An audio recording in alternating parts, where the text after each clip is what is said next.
जय हिंद दोस्तों, त्यागी trading tips में आपका स्वागत है। दोस्तों, इस वीडियो के अंदर हम बात करने वाले हैं 3 से 4 कंपनी के बारे में बात होने वाली है। Q3 के रिजल्ट्स आ रहे हैं, कुछ कंपनी के अच्छे और कुछ कंपनी के खराब आ रहे हैं, ठीक है। लेकिन ऐसा नहीं होना चाहिए कि Q3 के रिजल्ट्स देखे और लगा दिया दाव, नहीं।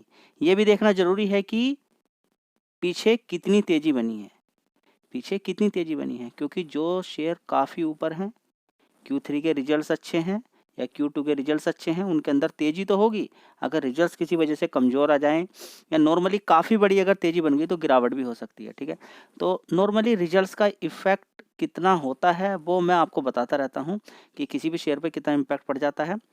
एक दिन के अंदर 13-13, 14-14% की तेज़ी बनती है और 13-13, 14-14% गिरावट भी हो जाती है।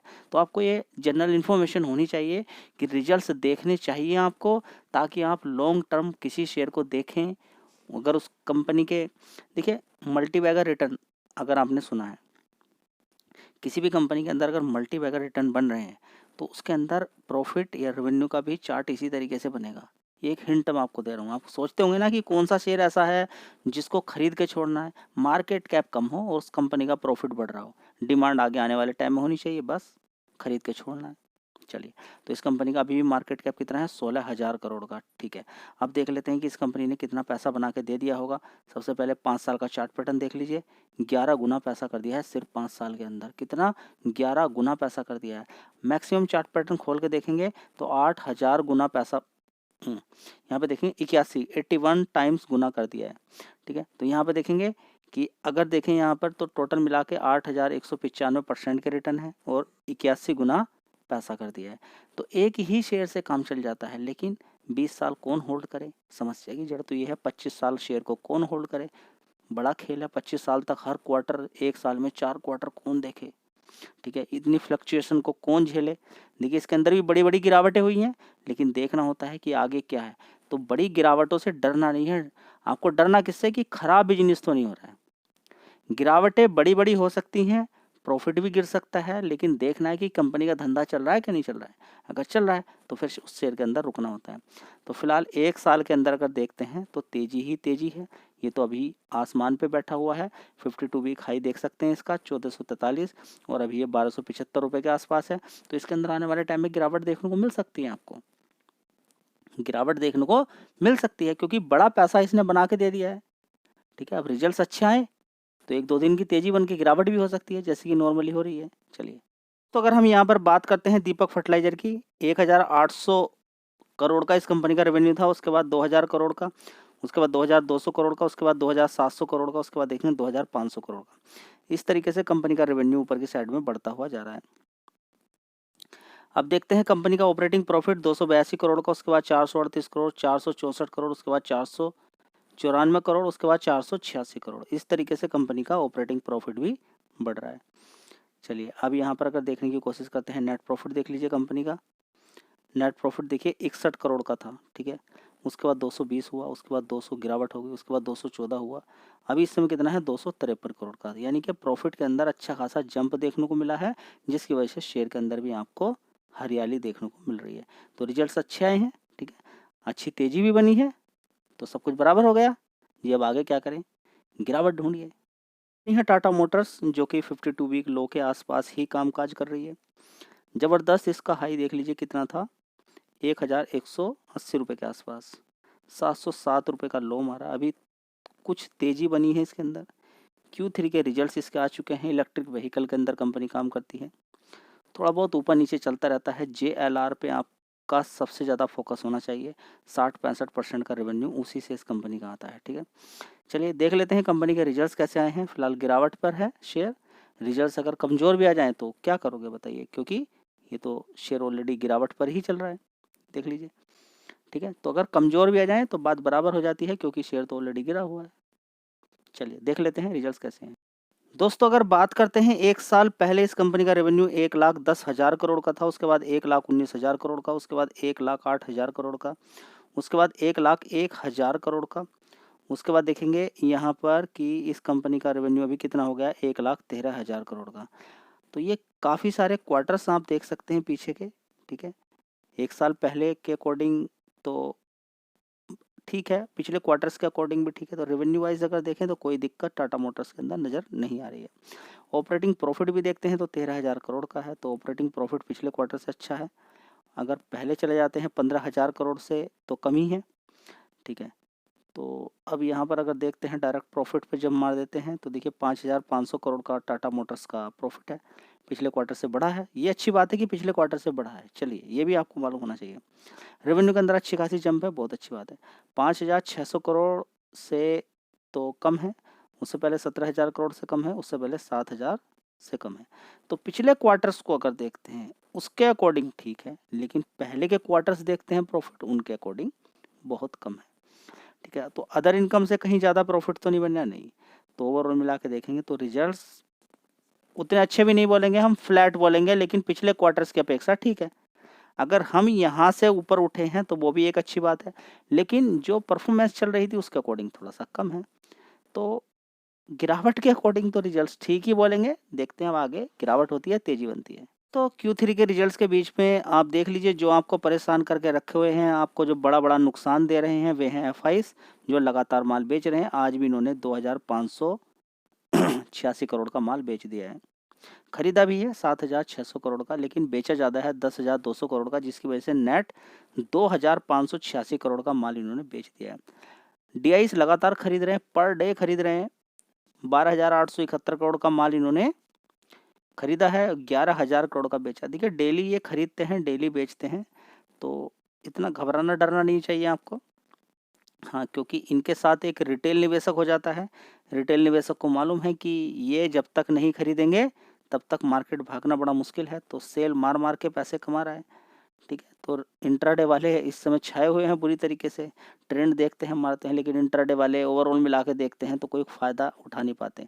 गिरावट से भी बड़ा फ़ायदा होता है अगर आपके पास पैसे हैं तब। जी, पैसे तो हम पहले ही ख़त्म कर लेते हैं सारे, तो वही तो मैं सिखा रहा हूँ आपको। ये सारी चीज़ें मैं क्यों सिखा रहा हूँ कि किसी भी शेयर के पीछे मत पड़िए। ना तो आपको ये मालूम है, देखिए तेज़ी भी ज़बरदस्त बनती है लेकिन टिकती नहीं है ऊपर। गिरावट भी ज़बरदस्त बनती है, ज़्यादा नीचे भी नहीं टिकेगी गिरावट भी। जिस तरह से तेज़ी ऊपर नहीं टिक पाती, उसी तरह से गिरावट भी नीचे नहीं। ज़्यादा अगर गिरावट आपके शेयर में हो गई है तो ये मत सोच लीजिएगा कि वो वहाँ पर टिकेगी नहीं। थोड़े समय के लिए रहेगी, आपको डराएगी, बाहर निकालेगी और फिर ऊपर की तरफ शेयर आ जाएगा। ये पहले से ही होता आ रहा है, आगे भी इसी तरह से होता रहता है, लेकिन कंपनी अच्छी होनी चाहिए, उसका बिजनेस अच्छा होना चाहिए। दोस्तों अगला शेयर होगा अदानी पावर। अदानी पावर की बात करते हैं, 522 रुपये का भाव है। यहाँ पे देखने की कोशिश करते हैं, 5% की तेज़ी बन गई है, 25 रुपये तेज है शेयर।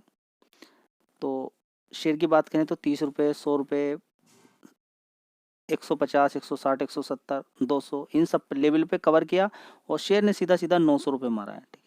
लेकिन वहाँ से अगर देखें तो लगातार गिरता ही जा रहा है। 900 मारने के बाद देखिए, मैंने क्या बोला कि बड़ी तेज़ी टिक नहीं पाती है, बड़ी गिरावट भी टिक नहीं पाती है। तो जिस तरीके से तेज़ी शेयर के अंदर नहीं टिक पाई, उसी तरह से गिरावट भी नहीं टिक पाएगी।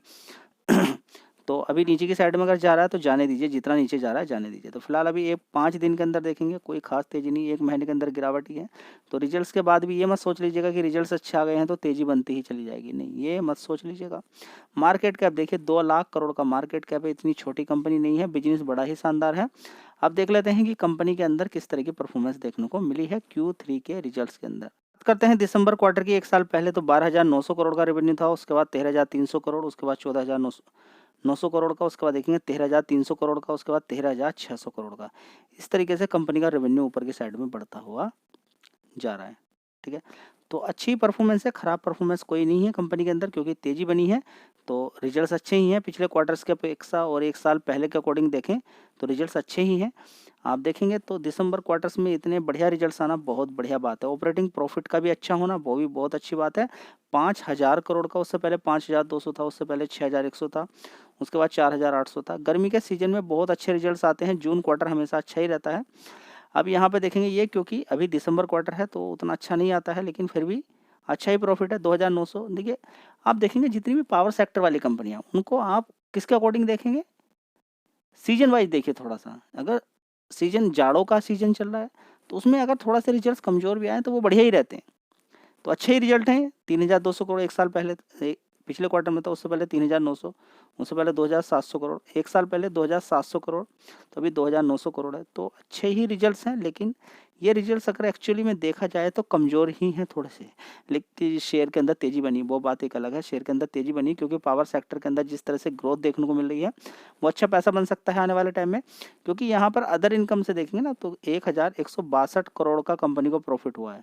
पहले वाले क्वार्टर में 500 करोड़ का प्रॉफिट हुआ है। अगर इसमें से हम 500 यानी कि 500 करोड़ इसके अंदर से निकाल देते हैं तो प्रॉफिट जो निकल कर आता है लगभग 2000, देखिए 900 है, लगभग 400 करोड़ का निकल कर आएगा। ठीक है, तो बात करें तो कम कम ही है प्रॉफिट, लेकिन सीजन के अकॉर्डिंग देखें तो ठीक ही है, कोई ख़राब रिजल्ट्स नहीं है, अच्छे ही हैं। बहुत सारी कंपनियों का ख़राब रिजल्ट्स आ रहे हैं, तो शेयर ऑलरेडी गिरा हुआ है, रिजल्ट्स भी ठीक ही हैं, इतने ख़राब नहीं बोलेंगे दिसंबर क्वार्टर के अकॉर्डिंग। चलिए, अगला शेयर है जेएम फाइनेंशियल लिमिटेड। तो कंपनी के रिजल्ट्स तो ठीक ही हैं, लेकिन सुबह-सुबह देखें तो बड़ा ही खेल हो गया कंपनी के अंदर कि शेयर के अंदर ज़बरदस्त गिरावट, और शेयर पहुंच गया लगभग 95 रुपीज़ तक। कितना? 95 रुपीज़ के आसपास पहुंच गया। उसके बाद देखिए शानदार इस शेयर ने रिकवरी दिखाई, बढ़िया पैसा लोगों का बना के दिया है, और वहाँ से देखेंगे ज़बरदस्त तेज़ी, इतनी ज़बरदस्त तेज़ी बनी, ये मान के चलें कि नीचे जो 8% उसको कवर करने के बाद इसने ऊपर की साइड में जो हाई मारा है, तो अगर आप देखें नीचे के लो से इस कंपनी ने 8-9% के रिटर्न बना के दे दिए।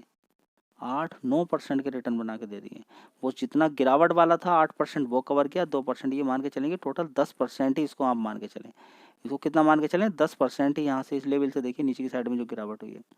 ठीक है, 13%, नीचे से 13% पैसा इसने आज में बना के दे दिया है। लेकिन रिजल्ट्स में थोड़ी सी कमी भी है, लेकिन ओवरऑल मिला के देखें, प्रॉफिट सारा एग्रीगेट मिला के देखें तो रिजल्ट्स ठीक है। चलिए मैं आपके साथ शेयर कर देता हूं। लेकिन इस कंपनी का प्रोविजनिंग करनी पड़ी है ज़्यादा, रियल इस्टेट के अंदर फाइनेंस करती है, फाइनेंस देती है। अगर पैसा लौट के नहीं आता है वहाँ से तो प्रोविजनिंग ज़्यादा करनी पड़ती है, तो रियल इस्टेट के अंदर इस कंपनी को प्रोविजनिंग ज़्यादा करनी पड़ी है, बस वही थोड़ी सी दिक्कत थी। चलिए दिखा देता हूँ मैं आपको इस कंपनी के रिजल्ट्स। ये कह पाना तो बड़ा मुश्किल होगा कि ये ओरिजिनल तेजी थी या नहीं, क्योंकि बड़ी गिरावट सुबह हुई थी, मार्केट के अंदर ऑलरेडी वैसे भी गिरावट है, तो लोग एवरेजिंग भी करते हैं, रिजल्ट्स देखने के बाद भी खरीदारी करते हैं। रिजल्ट्स मैं आपको दिखा देता हूँ किस तरीके के हैं। दिसंबर क्वार्टर एक साल पहले 1200 करोड़ का रेवेन्यू था, उसके बाद 1200, उसके बाद 1077, उसके बाद 1191 करोड़, उसके बाद 1106 करोड़। यानी कि प्रॉफिट रेवेन्यू वाइज देखें तो फ्लैट ही परफॉर्मेंस है। अगर कंपनी के अंदर हम देखने की कोशिश करते हैं यहाँ पर ऑपरेटिंग प्रॉफिट, तो 607 करोड़ का है, ये बढ़िया बात है। उससे पहले 491 था, 615 था, उससे पहले 681 था, और एक साल पहले 806 था। ठीक है, तो पिछले क्वार्टर्स की अपेक्षा परफॉर्मेंस ठीक है, लेकिन ओवरऑल मिला के इनका ऑपरेटिंग प्रॉफिट को देखते हैं तो कोई खास परफॉर्मेंस भी नहीं बोलेंगे हम, क्योंकि एक साल पहले तो 806 करोड़ का ऑपरेटिंग प्रॉफिट होता था। ठीक है, तो सबसे बढ़िया बात यहाँ पर क्या निकल कर आ रही है कि जो पिछले क्वार्टर से ऑपरेटिंग प्रॉफिट परसेंटेज बढ़ा है 55%, ये बस पिछले क्वार्टर्स की अपेक्षा थोड़ा सा अच्छी परफॉर्मेंस देखने को मिल रही है। ठीक है, तो ओवरऑल मिला के हम यहाँ पर देखने की कोशिश करते हैं तो प्रॉफिट यहाँ पर देखिए कितना है, कंपनी का निकल कर आया है 207। देखिए यहाँ पर देखेंगे प्रॉफिट बिफोर टैक्स कितना है, 287 करोड़ का, तो पिछले 2 क्वार्टर से बढ़िया है।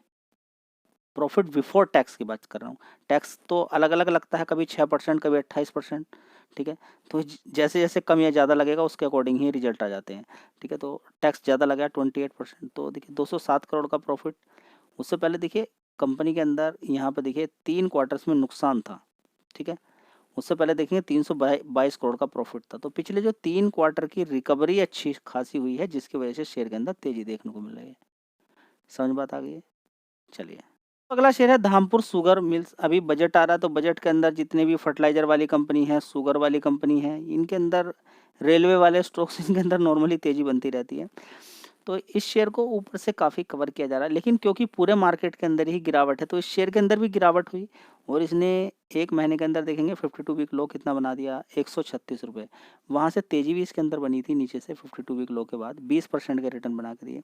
तो अभी इसके अंदर गिरावट हुई, आज ज़बरदस्त गिरावट देखने को मिली है, लगभग 142 रुपये का लो बनाया, और 124 का 52 वीक लो ही है इसका। तो 142 से आज अच्छा खासा पैसा इसने बना के दे दिया है, 7.5% के रिटर्न बना के दे दिए। मार्केट कैप बहुत ही छोटा है, 1000 करोड़ की भी कंपनी नहीं है, इतना छोटा मार्केट कैप है। तो ऐसी कंपनियां मैं लेकर लाता रहता हूँ, लेकिन ये सारा खेल लॉन्ग टर्म का है। ठीक है, ऊपर से गिरा हुआ है 220 रुपये के आसपास से, 200 रुपये के आसपास से शेयर को कवर किया जा रहा है, लेकिन अगर लॉन्ग टर्म का आप देखें 70-75 रुपये से शेयर को कवर किया था। तेजी जबरदस्त, बलरामपुर चीनी, इसको दोनों ने बढ़िया पैसा बना के दिया है।